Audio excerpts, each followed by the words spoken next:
নতুন নির্দেশনার পর মধ্যপ্রাচ্যে উত্তেজনা আরও তীব্র রূপ নিয়েছে, যেখানে তেহরান একের পর এক শক্তিশালী ক্ষেপণাস্ত্র হামলার মাধ্যমে যুক্তরাষ্ট্র ও ইসরায়েলকে সরাসরি চ্যালেঞ্জ ছুড়ে দিচ্ছে। সাম্প্রতিক ঘটনা প্রবাহে দেখা যাচ্ছে আঞ্চলিক শক্তির ভারসাম্য দ্রুত বদলে যাচ্ছে এবং প্রতিশোধমূলক হামলার এক নতুন অধ্যায় শুরু হয়েছে। ইরানের সর্বোচ্চ নেতৃত্বের কৌশলগত নির্দেশনার পর তাদের সামরিক বাহিনী আরও আক্রমণাত্মক অবস্থানে চলে গেছে, যার ফলে প্রতিদিনই বাড়ছে হামলার তীব্রতা এবং ক্ষয়ক্ষতির পরিমাণ। পরিস্থিতি আরও জটিল হয়ে ওঠে যখন সৌদি আরবকে ঘিরে নতুন উত্তেজনার সৃষ্টি হয়। মধ্যপ্রাচ্যের রাজনৈতিক অঙ্গনে সৌদি আরবকে ইরানের প্রধান প্রতিপক্ষ হিসেবে দেখা হচ্ছে, বিশেষ করে সাম্প্রতিক কূটনৈতিক অবস্থান ও উস্কানিমূলক বক্তব্যের পর। এর জেরে ইরান সৌদি আরবের সবচেয়ে গুরুত্বপূর্ণ অর্থনৈতিক স্থাপনা তেল শোধনাগারগুলোকে লক্ষ্যবস্তুতে পরিণত করে। দেশটির বৃহত্তম তেল কোম্পানি সৌদি অ্যারামকো এর একটি বড় স্থাপনায় ভয়াবহ হামলা চালানো হয়, যার ফলে উৎপাদন কার্যক্রম মারাত্মকভাবে ব্যাহত হয় এবং আন্তর্জাতিক জ্বালানি বাজারেও চাপ তৈরি হয়। এই হামলার পরপরই আরও কয়েকটি তেল স্থাপনায় আঘাত হানায় সৌদি আরবের অর্থনীতি বড় ধরনের ধাক্কা খায় এবং দেশটির নেতৃত্বের উপর চাপ আরও বাড়তে থাকে। অন্যদিকে ইসরায়েলের সঙ্গে সংঘাত নতুন মাত্রা পায় একটি গুরুত্বপূর্ণ ঘটনার পর। ইরানের একটি পরমাণু স্থাপনায় আকস্মিক হামলার অভিযোগ ওঠার পর পরিস্থিতি দ্রুত উত্তপ্ত হয়ে ওঠে। এই ঘটনার জেরে ইরান সরাসরি প্রতিশোধমূলক হামলার ঘোষণা দেয় এবং প্রতিদিন ইসরায়েলের বিভিন্ন স্থানে শক্তিশালী ক্ষেপণাস্ত্র নিক্ষেপ শুরু করে। এর ফলে ইসরায়েলের বিভিন্ন শহরে অবিরাম সাইরেন বেজে ওঠে, সাধারণ মানুষের মধ্যে ছড়িয়ে পড়ছে আতঙ্ক এবং প্রতিনিয়ত বাড়ছে হতাহত ও ক্ষয়ক্ষতির সংখ্যা। এমন পরিস্থিতিতেও মধ্যপ্রাচ্যের বিভিন্ন দেশে পালিত হচ্ছে পবিত্র ঈদ উল ফিতর, কিন্তু উৎসবের আনন্দকে ছাপিয়ে গেছে যুদ্ধের ভয়াবহতা। যুদ্ধের দিনেও থেমে নেই হামলা পাল্টা হামলা। যুক্তরাষ্ট্র ও ইসরায়েল তাদের সামরিক অভিযান চালিয়ে যাচ্ছে, আর তার জবাবে ইরানও আরও শক্তিশালী অস্ত্র ব্যবহার করে প্রতিরোধ গড়ে তুলছে। এর ফলে গোটা অঞ্চল জুড়ে এক ধরনের অনিশ্চয়তা ও উদ্বেগ বিরাজ করছে। সাম্প্রতিক এই হামলাগুলোর মধ্যে সবচেয়ে আলোচিত হচ্ছে ইসরায়েলের গুরুত্বপূর্ণ শিল্পনগরী হাইফাতে তেল শোধনাগার লক্ষ্য করে চালানো আঘাত। ইরানের নিক্ষেপ করা ক্ষেপণাস্ত্র আঘাত হানার পর সেখানে ব্যাপক আগুন ছড়িয়ে পড়ে এবং কয়েক ঘন্টা ধরে জ্বলতে থাকে। আগুন নিয়ন্ত্রণে আনতে দমকল বাহিনীকে হিমশিম খেতে হয় এবং সাময়িকভাবে স্থাপনাটির কার্যক্রম বন্ধ হয়ে যায়। এই হামলা ইসরায়েলের জ্বালানি নিরাপত্তার উপর সরাসরি প্রভাব ফেলছে বলে মনে করছেন বিশ্লেষকরা। ইরান দাবি করছে এই হামলায় তারা একটি নতুন ধরনের ক্ষেপণাস্ত্র ব্যবহার করছে, যার নামকরণ করা হয়েছে প্রয়াত হিজবুল্লাহ নেতা হাসান নাসরুল্লাহ এর নামে। দেশটির এলিট বাহিনী ইসলামিক রেভলিউশনারি গার্ড কর্পস বা IRGC জানিয়েছে এই নতুন মিসাইলটি মাল্টি ওয়ারহেড প্রযুক্তি সমৃদ্ধ, যা একসঙ্গে একাধিক লক্ষ্যবস্তুতে আঘাত হানতে সক্ষম এবং এতে বহন করা হয়েছে উচ্চ ক্ষমতা সম্পন্ন বিস্ফোরক। এর ফলে এই হামলার ধ্বংসাত্মক ক্ষমতা আগের চেয়ে যে কোনো আক্রমণের তুলনায় অনেক বেশি।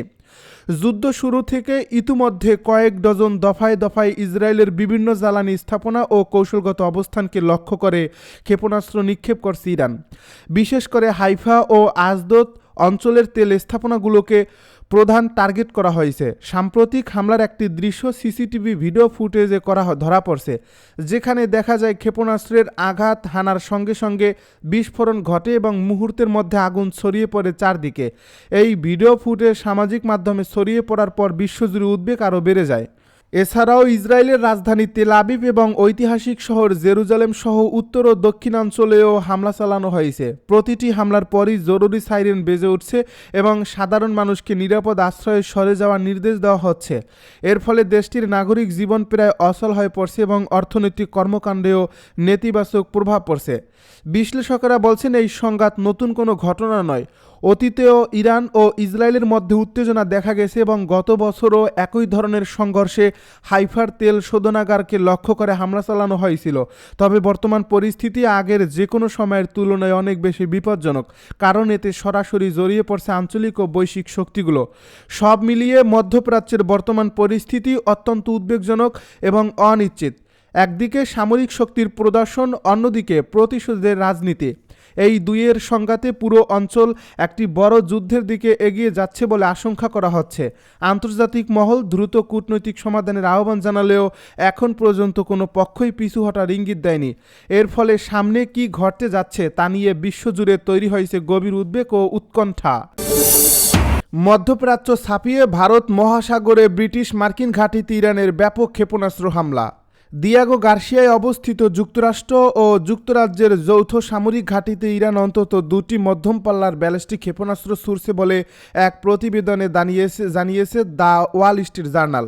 এই প্রতিবেদনে বলা হয়েছে, একটি ক্ষেপণাস্ত্র মাঝ আকাশে যান্ত্রিক ত্রুটির কারণে লক্ষ্যভ্রষ্ট হয়, অন্যটি ধ্বংস করে দেয় মার্কিন যুদ্ধজাহাজ থেকে ছোড়া ইন্টারসেপ্টর বা ক্ষেপণাস্ত্র প্রতিরোধ ব্যবস্থা। ভারত মহাসাগরের ঠিক মাঝখানে বিষুবু রেখার দক্ষিণে দিয়াগো গার্সিয়া দ্বীপের অবস্থান। রয়টার জানিয়েছে, এ বিষয়ে মন্তব্যের জন্য যোগাযোগ করা হলেও হোয়াইট হাউস ওয়াশিংটনে অবস্থিত ব্রিটিশ দূতাবাস ও ব্রিটিশ প্রতিরক্ষা মন্ত্রণালয় তাৎক্ষণিকভাবে কোনো সাড়া দেয়নি। মার্কিন একজন কর্মকর্তার বরাত দিয়ে সিএনএন ও দিয়াগো গার্সিয়াকে লক্ষ্য করে ইরানের ক্ষেপণাস্ত্র হামলার খবর জানিয়েছে। এই সংবাদ মাধ্যমটি এ দ্বীপকে নিজ ভূখণ্ড থেকে অনেক দূরে যুক্তরাষ্ট্রের সামরিক অভিযান পরিচালনার জন্য একটি অত্যন্ত গুরুত্বপূর্ণ ঘাঁটি ও মার্কিন বিমান বাহিনীর ভারী বোমারু বিমানের প্রধান বিমান ঘাঁটি হিসেবে উল্লেখ করা হয়েছে। ওয়াল স্ট্রিট জার্নালের এই প্রতিবেদন অনুযায়ী ইরান থেকে প্রায় 4000 কিলোমিটার দূরে অবস্থিত দিয়াগো গার্সিয়াকে লক্ষ্যবস্তু করার সক্ষমতা নির্দেশ করে যে ইরানের ক্ষেপণাস্ত্র পাল্লা আগের দাবির চেয়ে অনেক বেশি। গত মাসে ইরানি পররাষ্ট্রমন্ত্রী আব্বাস আরাকচি দাবি করেছিলেন, ইরান ইচ্ছাকৃতভাবে তাদের ক্ষেপণাস্ত্রের পাল্লা 2000 কিলোমিটারের মধ্যে সীমাবদ্ধ রেখেছে। মধ্যপ্রাচ্যেও অতিরিক্ত কয়েক হাজার সেনা মোতায়েন করছে যুক্তরাষ্ট্র। ইরানের সঙ্গে চলমান যুদ্ধের মধ্যে মধ্যপ্রাচ্যে অতিরিক্ত কয়েক হাজার নৌসেনা ও নাবিক মোতায়েন করতে যাচ্ছে যুক্তরাষ্ট্র। শুক্রবার বার্তা সংস্থা রয়টার্সকে তথ্য জানান 3 জন মার্কিন কর্মকর্তা। রয়টার্সকে কর্মকর্তারা বলেন, ইরানের সরাসরি সেনা পাঠানোর বিষয়ে এখনও কোনো সিদ্ধান্ত নেওয়া হয়নি, তবে এই অঞ্চলে ভবিষ্যৎ অভিযানের সক্ষমতা বৃদ্ধির লক্ষ্যে সেখানে অতিরিক্ত সেনা মোতায়েন করা হচ্ছে।